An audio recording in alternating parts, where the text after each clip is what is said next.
السلام عليكم.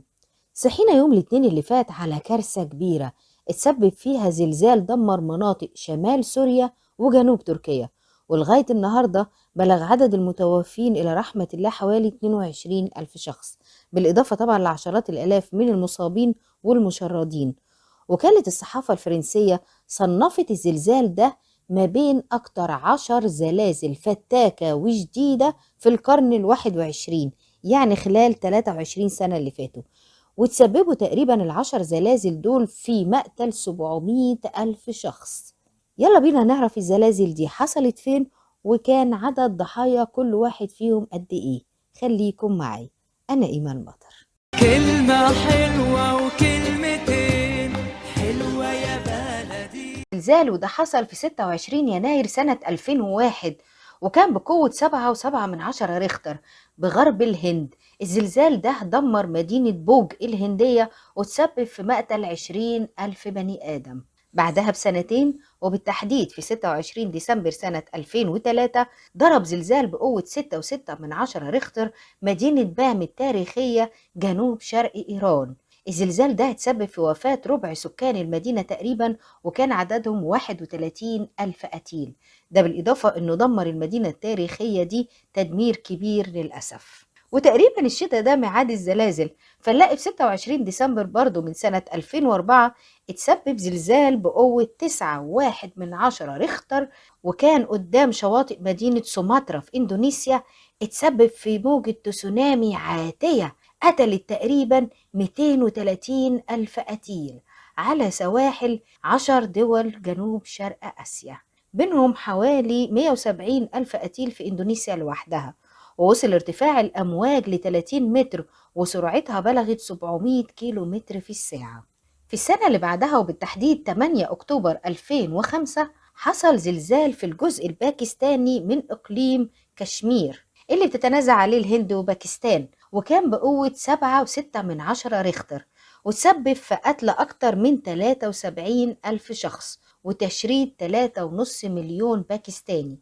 المحزن إن الزلزال ده هد كل المنشآت الطبية اللي في المنطقة، فكان عدد الضحايا كبير نتيجة الحكاية دي. في السنة اللي بعدها وفي يوم 26 مايو وقع زلزال بقوة 6.3 ريختر في جزيرة جاوا الإندونيسية، وتسبب في قتل حوالي 6000 شخص وإصابة 38 ألف شخص تانيين وتشريد أكتر من 420 ألف شخص.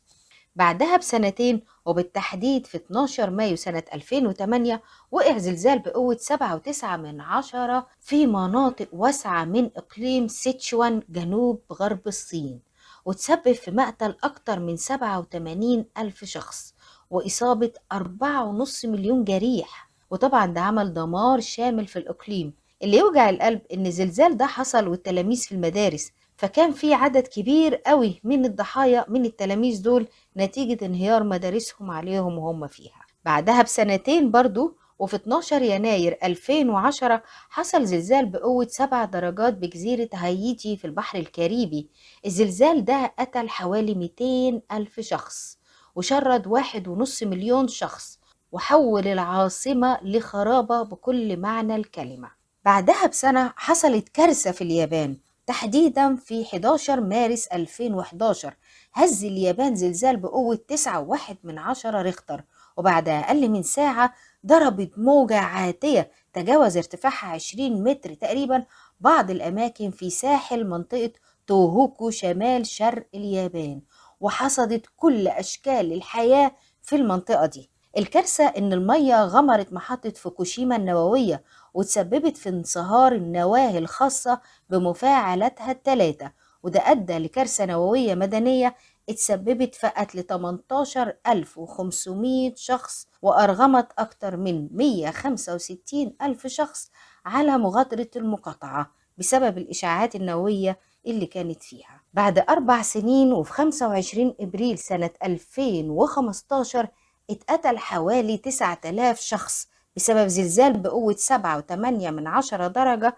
ضرب منطقة وسط نيبال، وتعرضت العاصمة كاتماندو والمناطق المحيطة بيها لدمار شديد وواسع جدا. وأخيرا حصل زلزال يوم الاثنين اللي فات، وكان بقوة 7.8 درجة، وضرب مناطق شمال سوريا وجنوب تركيا. وبعدها حصل هزة ارتدادية بقوة 7.5 درجة، وتجاوز عدد الضحايا لغاية النهاردة 22 ألف قتيل. ربنا يرحم الأموات جميعا ويشفي المصابين يا رب. إذا عجبك التقرير ما تنساش تشترك في القناة وتفعل الجرس عشان يوصلك كل جديد. تحياتي.